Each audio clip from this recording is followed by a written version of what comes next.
বাংলাদেশের মানুষকে চেনেন নাই। তারা নতুন করে যখন চাকবে আওয়ামী লীগের কাফন কেনার টাকা পাওয়া যাবে না, কবর দেওয়ার মাটি পাওয়া যাবে না, সেই দিন আসতেছে। সেই দিনের প্রস্তুতি নেন। ফেরাউনদের লাশ কোন নদী থেকে ডুবুরিকে দিয়ে উঠানো হয় নাই। এই ফেরাউনদের লাশও বাংলাদেশের মানুষ ডুবুরি দিয়ে উঠাবে না, কোন হুজুর জানাজা পড়বে না, কোন কবর এই লাশ নেবে না। সেই দিনের অপেক্ষায় বাংলাদেশের 20 কোটি মানুষ। তাই আমরা মনে করিয়ে দিচ্ছি, যত শ্রাদ্ধ করেন, যত লুটপাট করেন, যত পদ্মা সেতু আর মেট্রো রেল বাঁচান, বাংলাদেশ মির্জাফরদেরকে আগেও ক্ষমা করে নাই, এখনো করবে না, ভবিষ্যতেও করবে না।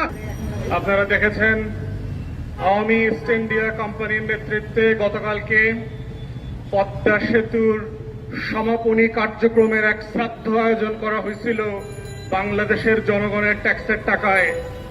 পৃথিবীর দুনিয়াতে বিভিন্ন জায়গায় আমরা দেখেছি প্রকল্প উদ্বোধনের নামে বিভিন্ন অনুষ্ঠান করা হয়, কিন্তু প্রকল্পের যে আবার সমাপনী অনুষ্ঠানের নামেও নতুন করে দেশের টাকা লুটপাট করা যায়, এইটা শুধুমাত্র আওয়ামী ইস্ট ইন্ডিয়া কোম্পানির মির্জাফর আর খসিটি বেগমদের জমানায় সম্ভব ছিল। পলাশীর প্রান্তরে যারা বাংলাদেশের স্বাধীনতার সূর্য ডুবিয়ে দিয়েছিল, সে রবার্ট ক্লাইভ, জগৎ শেঠ, উমিচাঁদ, রায়েদুল্লভরা আজকে হাসছে যে মির্জাফর আর খসিটি বেগমরা 2024 সালে বাংলাদেশে বসে পলাশীর প্রান্তরের সেই সূর্যকে ডুবানোর ইতিহাসকে পর্যন্ত ডুবিয়ে দিয়েছে।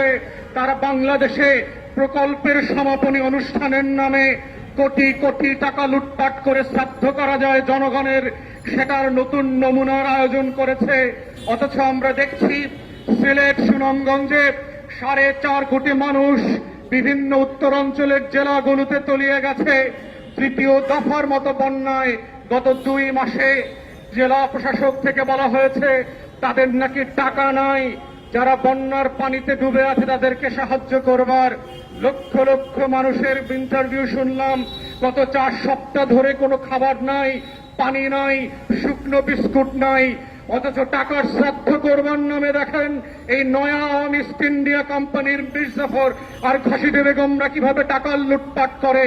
পদ্মা সেতুর কিনারে দ্বারা এই লুটপাটের প্রকল্পকে আবার নতুন করে জাতির কাছে হাজির করে, শুধুমাত্র এই জাতি যেন রবার্ট ক্লাইভদের উত্তর শুরু যারা আছে মির্জাফর আর খসিটি বেগমদের প্রতি যেন কৃতজ্ঞতা প্রকাশ করে। আমরা বারবার বলেছি আওয়ামী ইস্ট ইন্ডিয়া কোম্পানির সাথে একমাত্র তুলনা হবে সেই পলাশীর প্রান্তরের ইস্ট ইন্ডিয়া কোম্পানির সাথে। এই দখলদার সরকারের রবার্ট ক্লাইভ, খসিটি বেগম আর মির্জাফরদের সাথে একমাত্র তুলনা হবে সেই 1757 বাংলার আম্রকাননের সাথে।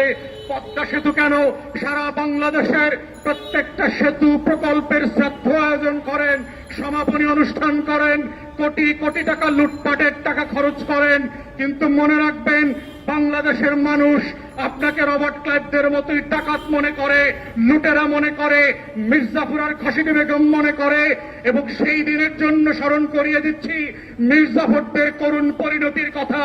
বুড়িগঙ্গায় যেভাবে খসিটি বেগমকে ইট আর পাথর মাথায় ঝুলায় দিয়ে ডুবাইয়া দেওয়া হয়েছিল, জগৎ শেঠ আর অভিজাতকে বড় বড় দুর্গের উপর থেকে বস্তা পেঁচিয়ে দিয়ে ঝুলিয়ে মারা হয়েছিল, সেই খবরের কথাগুলো মনে রাখেন। ফেরাউনদের পতনের কথা মনে রাখেন। কেবলমাত্র ছাগল দিয়ে কয়েকটা বেনুজির আর মতিউরের চেহারা আসছে, মাছি আর মশা দিয়ে আল্লাহ তাআলা ফেরাউন আর নমরুদদের মারার ইতিহাস আছে। বাংলাদেশের খসিটি বেগমদের মৃত্যু আগামী 200-250 বছর এই জুনুয়ের জন্য, এই জমানার জন্য, এই জমিনের জন্য উদাহরণ হয়ে থাকবে।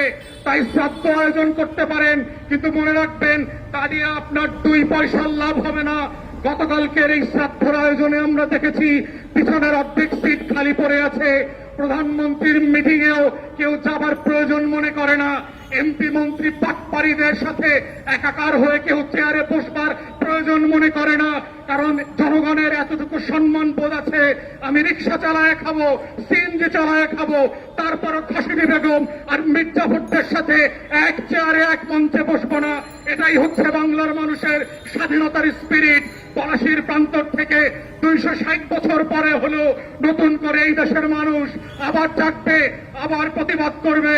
যদি মনে করে থাকেন পুলিশের গাড়ি দিয়ে ভেহিকেল দিয়ে কানুন দিয়ে র্যাবের গুম খুনের ইতিহাস জমা করে বিডিআর দিয়ে সেনাবাহিনী দিয়ে বাংলাদেশের 20 কোটি মানুষের স্বাধীনতার সম্ভাবনা আকাঙ্ক্ষাকে হত্যা করবেন, প্রকাশ স্বর্গে বাস করছে।